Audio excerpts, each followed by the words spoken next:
Saudari-saudaraku yang terkasih, dari bacaan pertama kita mendengarkan bagaimana Rasul Paulus menegur jemaat di Korintus.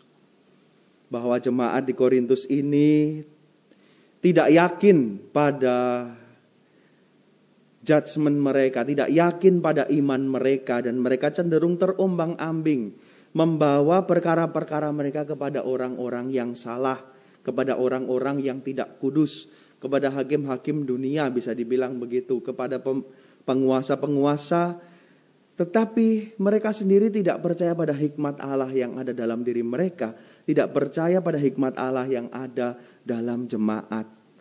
Maka atas keraguan ini, Rasul Paulus di akhir surat yang kita bacakan hari ini mengatakan, "Tetapi kalian telah memberi dirimu disucikan, kalian telah dikuduskan, kalian telah dibenarkan dalam nama Tuhan Yesus Kristus dan dalam roh Allah kita."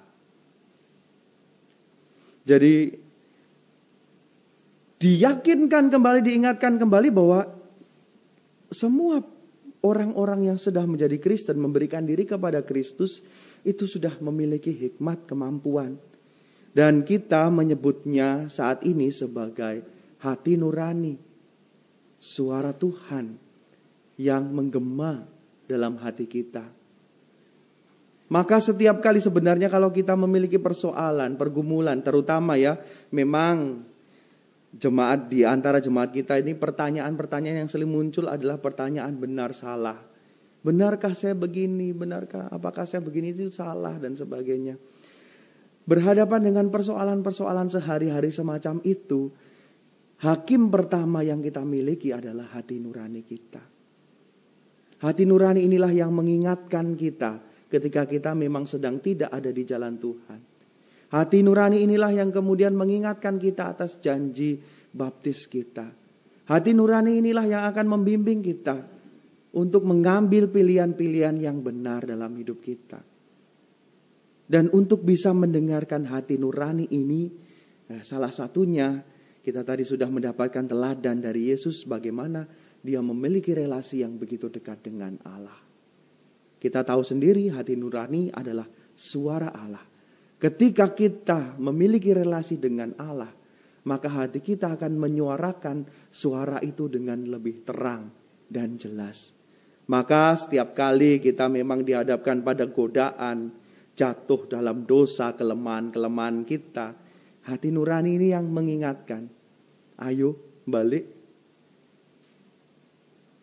Kamu sudah janji apa? Percaya pada satu Allah. Kamu sudah menjanjikan apa? Menolak godaan setan. Kamu sudah janji apa? Saya sudah janji untuk setia pada Tuhan.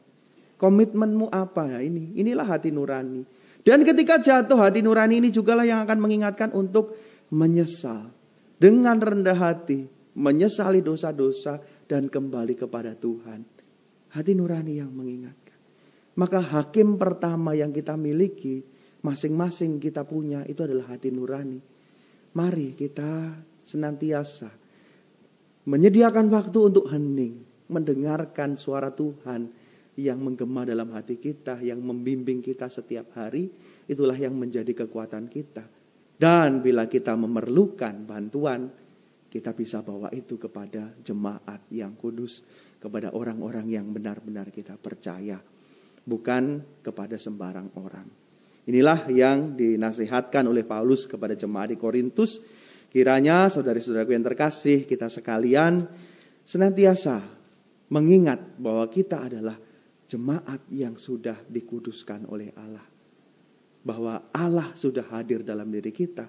Mari kita senantiasa setia mendengarkan suara Allah yang dari hari ke hari membimbing kita pada jalan kebenaran.